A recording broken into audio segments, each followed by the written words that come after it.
My sister-in-law gave my son a DNA kit to destroy my marriage, but karma ruined hers when her son took one too and the results came back. I met my husband, James, when we were in our late 20s, and we quickly fell in love. After 2 years of dating, we got married. And since then, we've lived a happy and peaceful life. Together, we welcomed our beautiful son, Nathan. We felt like the perfect family, and I thought nothing could come between us. That was until Sarah, my sister-in-law, decided to stick her nose into our lives. Sarah and I never got along. From the moment James introduced me to her, it was clear we weren't going to hit it off. It's not that I didn't try, but it was obvious Sarah didn't care. At her wedding, she accused me of trying to upstage her because I wore a cream-colored dress. Now I should clarify that this wasn't my decision. Sarah specifically chose cream-colored dresses for all her bridesmaids. Yet somehow, on her big day, it was all about me stealing her spotlight. From then on, it became a constant game of snide comments, backhanded compliments, and petty actions. If I wore a new dress, Sarah would say, "It's cute, but I liked it better when I saw it in the store last year." If Nathan achieved something, she would find a way to downplay it by comparing him to her own son, Tommy. But James and I always tried to ignore Sarah's pettiness. We wanted Nathan and Tommy to grow up close, like brothers. Things, however, took a dark turn this past Christmas when Sarah decided to stir up chaos in a way no one expected. For Christmas, she gave Nathan one of those trendy DNA test kits. At first, I didn't think much of it. Nathan had always been interested in science and loved learning about family history, but it wasn't exactly a common gift to give a child. That same night, James pulled me aside. He told me Sarah had made some strange, almost cryptic comments to him.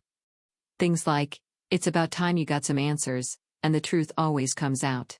It didn't take me long to connect the dots. Nathan has green eyes, while both James and I have brown eyes. Of course, anyone with a basic understanding of genetics knows that recessive traits, like green eyes, can skip generations. But Sarah had been making subtle, passive-aggressive comments for years, insinuating that maybe James wasn't really Nathan's father. I was furious. Not only was she being terrible to us, but now she was involving my son. We agreed to let Nathan take the test if he wanted to. Confident that the results would only confirm what we already knew, Nathan is our son, and nothing else would come out of the test. Nathan was excited about the science behind the DNA test. He loved the idea of learning about his ancestry and family roots, so we helped him with the process, and he sent the test in. Meanwhile, Sarah's son, Tommy, had been watching all this with great interest. Being a curious 14-year-old, Tommy decided he wanted to take a DNA test too.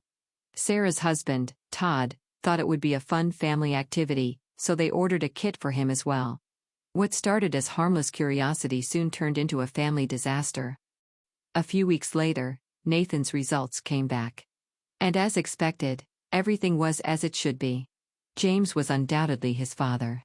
But then came the shock of our lives when Tommy's results arrived.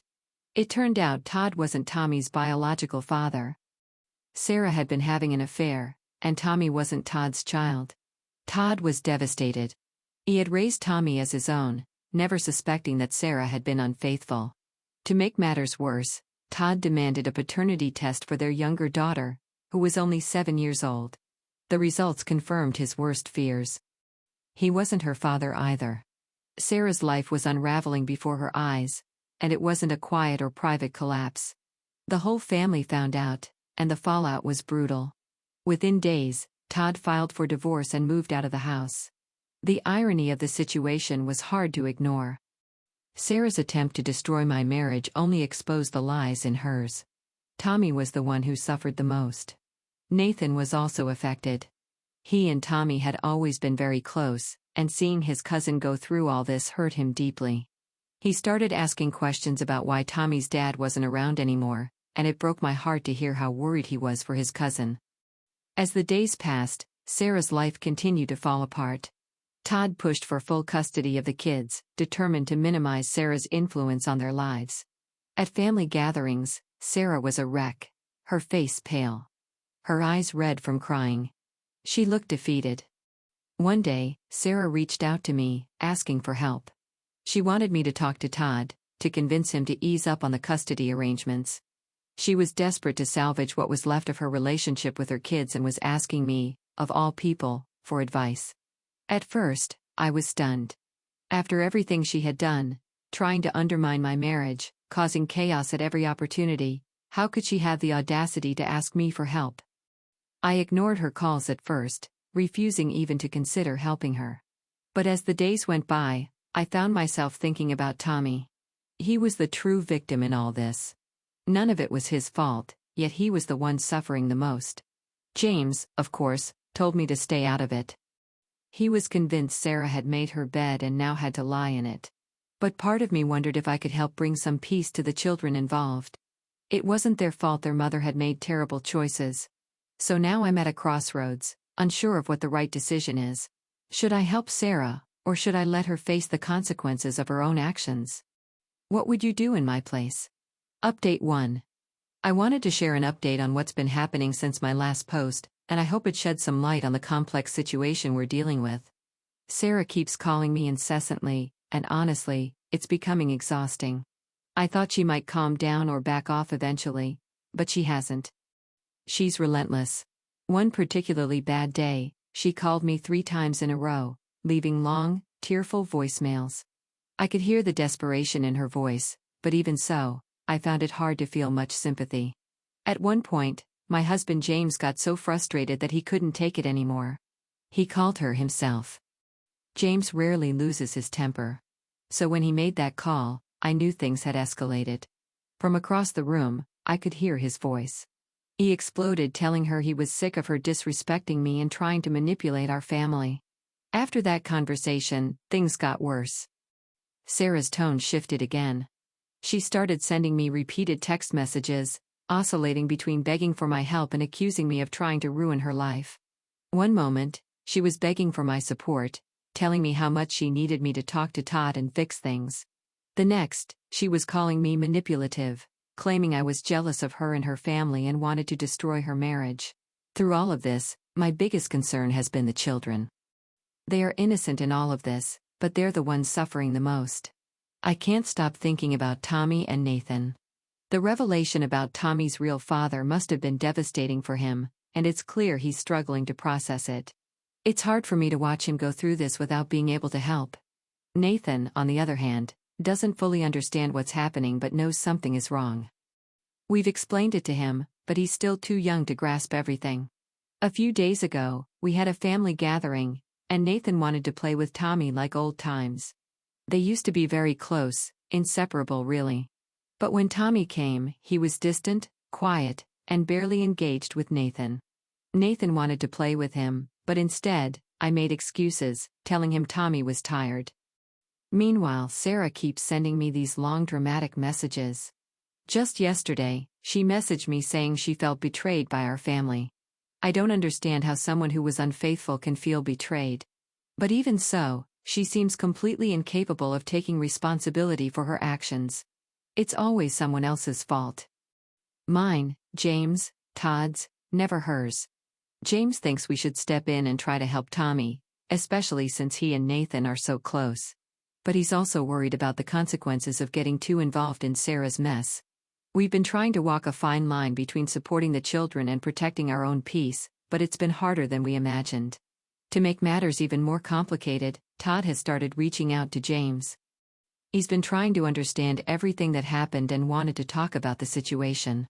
James, though reluctant, agreed to meet him for coffee, and when he came back, he looked more conflicted than ever. Todd, understandably, is devastated. He told James that he feels like his whole life has been a lie and is now struggling to figure out how to co-parent with Sarah after everything that's happened. Talking to Todd only made James feel more torn. Todd is a good man who's just trying to do his best for his kids despite the nightmare he's in. After hearing Todd's perspective, James is even more conflicted about how to move forward. He wants to help, but we both know that getting too involved could pull us deeper into Sarah's chaos. It's hard to know what the right decision is. Every time I see Tommy, I feel an overwhelming urge to help him. He's just a kid caught in the middle of this mess, and he doesn't deserve any of it.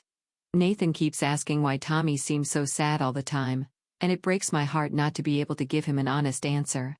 The more I think about it, the more torn I feel between wanting to step in and the fear of being sucked into Sarah's chaotic world. At the end of the day, all I want is to protect the children.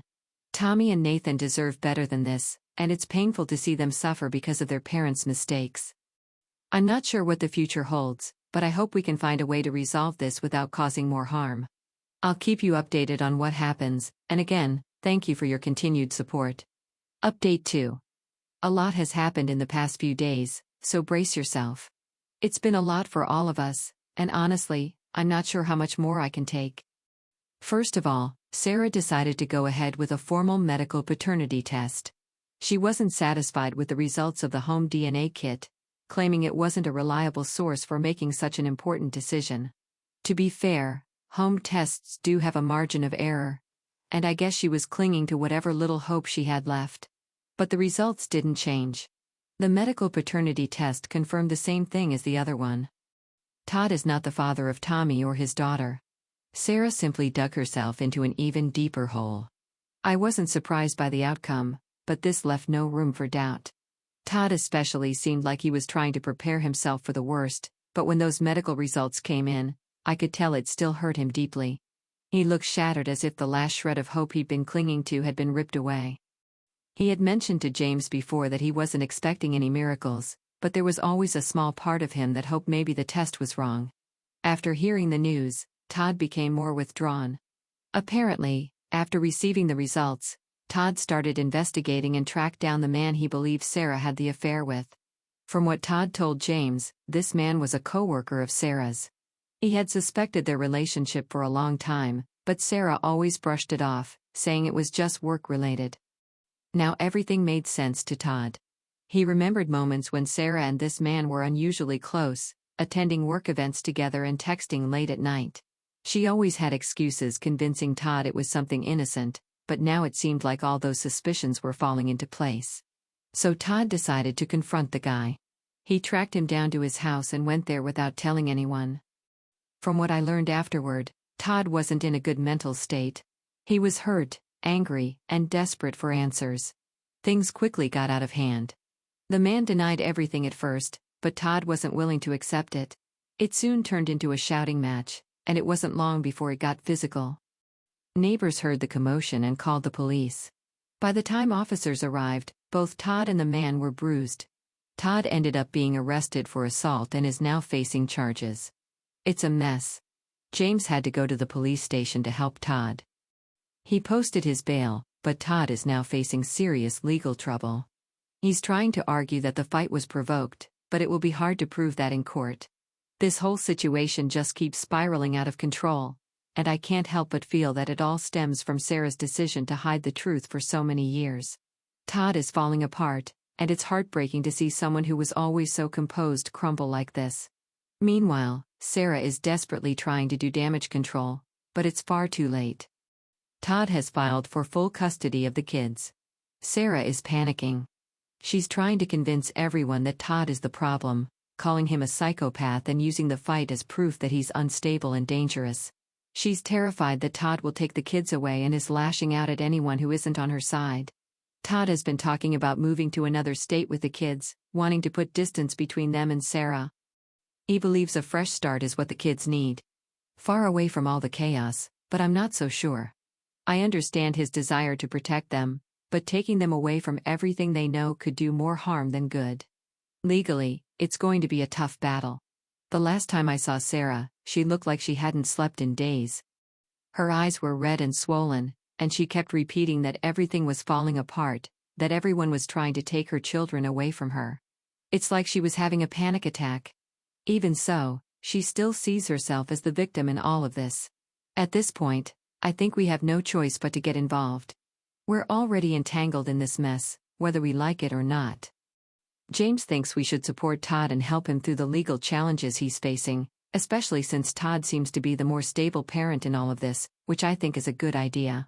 I'll keep you updated as things unfold, but for now, we're just holding on and hoping for a resolution that won't completely destroy these kids' lives.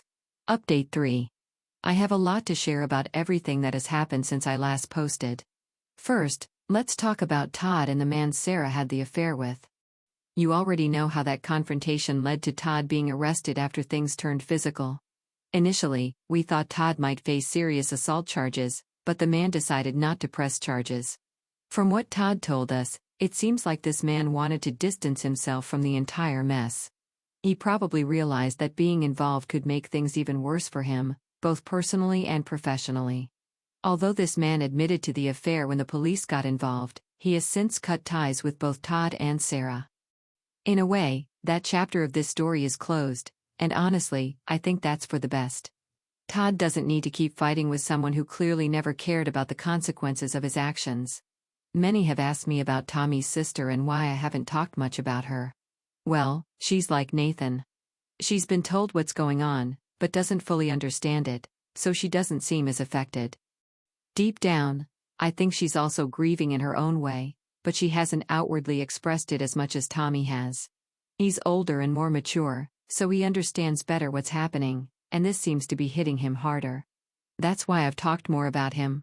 Although both children are clearly victims of their mother's actions, James and I are here to support them both, no matter who their parents are.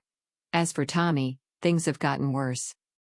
Some kids at his school have started bullying him, which has led to him getting into some fights. It doesn't help that Sarah is filling his head with ideas that all of this is his father's fault. Tommy knows that his mom cheated on Todd and that Todd isn't his biological father. But even so, Sarah has told him she did it because Todd was mean to her. This just shows that she would rather destroy her family and divide it than fight for them. In my opinion, that's a horrible thing to say. Todd, so far, has been fighting for his children. All he wants is to get away from Sarah, something anyone would understand after seeing how manipulative, deceitful, and unfaithful she is. I don't understand how the person who caused so much pain and created all this drama can paint herself as the victim and keep ruining everyone else's lives. But I guess that's in her nature. She did what she did because she's a despicable person and will keep acting this way to the bitter end, looking to gain something from all of this to make herself feel better. This is even more reason why James and I believe a child shouldn't grow up around a parent who has been unfaithful. It's the worst example and influence they can have for a proper upbringing. We hope Todd can get full custody because if Tommy continues to be influenced by his mother, things won't end well for him. For his younger sister, it will be even worse because she's still young and doesn't fully understand what's happening. Over the years, Sarah is likely to manipulate her and turn her against Todd. There's also the chance that she'll end up behaving just like Sarah, believing that what she did wasn't that bad and blaming others. At this point, both James and I are fully on Todd's side and on the children's side too. First, because Todd genuinely wants to be a good father to them, but also because we believe neither Sarah nor the biological father is what the kids deserve. Their best chance right now is with Todd, and we're going to support the three of them in any way we can. Even the rest of James' family, like my in-laws, are on Todd's side. Even Sarah's parents aren't happy with what she's done. For example, the other day we decided not to attend a family event. On one hand, we had another commitment, but we also wanted to avoid the drama surrounding Sarah, and because it was painful to see Nathan suffer from everything Tommy is going through. At the event, Sarah started with her usual monologue trying to paint Todd as the villain in the story. But my father-in-law interrupted her and told her to stop because all she was doing was causing more harm and pain to everyone. He pointed to Tommy, who was sitting across the room, and said, "Don't you see what your mistakes have caused? Don't you see that you're still hurting everyone? Your children don't deserve this and neither do we. You should accept your mistakes and behave like a mature person." Then my mother-in-law added that she hadn't raised her to act like this and that she hoped her granddaughter wouldn't have that example to follow. Sarah threatened to leave the event with the kids, but no one in the family took her side. My father-in-law responded that she could leave if she wanted, but the grandchildren would stay. He told her that both kids needed to stay away from the drama she had caused and continued to stir up around her, and that he would bring them back later. So, Sarah left, and the kids stayed to play. Later, my father-in-law called Todd to come spend the day with them, and he didn't hesitate for a second. My father-in-law said the kids seemed much better, though it wasn't a miracle cure. Still, being away from their mother right now is the best thing for them because her toxicity is affecting them, and no one in the family wants that, except, apparently, Sarah. Deep down, Sarah doesn't seem to care about her kids, only about how she's perceived and not losing everything. because a real mother wouldn't hurt her children with these games. She would try to protect them from everything. But at the same time, a mother wouldn't have cheated on her husband either. Yet, here we are. Update 4. Better times are coming to this family with the latest developments regarding my sister-in-law and her kids. To start, my sister-in-law found out Todd had been invited to my in-laws' house after she left, and she didn't like it. Not at all. She went to my in-laws' house and confronted them because according to her, they should be on her side and not Todd's. My in-laws responded that they would always side with the children in this situation and that if Todd was good for them, then they would support him. This, in a way, set off her anger because after arguing, she picked up an ornament from the front garden and threw it at her parents' car window. To keep this part of the story short, it's a whole separate issue. My father-in-law sued her, and she had to pay for the window. I mention this because it's important for the custody case later on. As for the divorce, things went quite well for Todd. There was more than enough evidence that Sarah had been unfaithful. So you could say Todd came out ahead in the divorce. Although, frankly, no one really wins in a divorce, especially not one caused by infidelity. But at least Sarah couldn't take any more from Todd than she already had. In the case for full custody of the kids, I won't say it was just as straightforward. It was quite the opposite. But if you want to know the result, I'll tell you. Todd won. It wasn't easy because, technically, Todd isn't the biological father of the kids, but after months in court, he managed it. Some family members, like James and my in-laws, testified about Sarah's character. The car window incident didn't help her case either, nor did the fact that the judge was open to considering granting full custody to the father instead of the mother, which is usually unusual. But the final nail in the coffin was the biological father's behavior. This man only showed up for selfish reasons, to avoid paying child support to Sarah if she had custody of the kids. Now that Sarah doesn't have custody, she has no grounds to sue him since she doesn't have any child-related expenses. I'm not sure if Todd could demand anything from the biological father, but at least he hasn't told us he plans to. From what I understand, the biological father formally relinquished his parental rights as if it were an adoption. I want to clarify that I haven't followed every detail of the case, so this is just my general understanding. The important thing here is that Todd has custody of both kids. This has already started to show results, especially for Tommy and his sister who have begun therapy. Sarah can see her kids, but only under supervision. On the other hand, my in-laws can see the kids whenever they want according to Todd's decisions, and so can we. This has also been positive for Nathan, who is starting to have playtime with Tommy again, just like before. There's still a lot to work on. But little by little, things are beginning to normalize, and that's all that matters. As for Sarah, I don't know what to tell you. I haven't had much contact with her for a while. I blocked her and haven't heard much from her since then. She sent the occasional message to her parents or James, but things are very cold between them now. And I'm not sure if that will ever change, to be honest.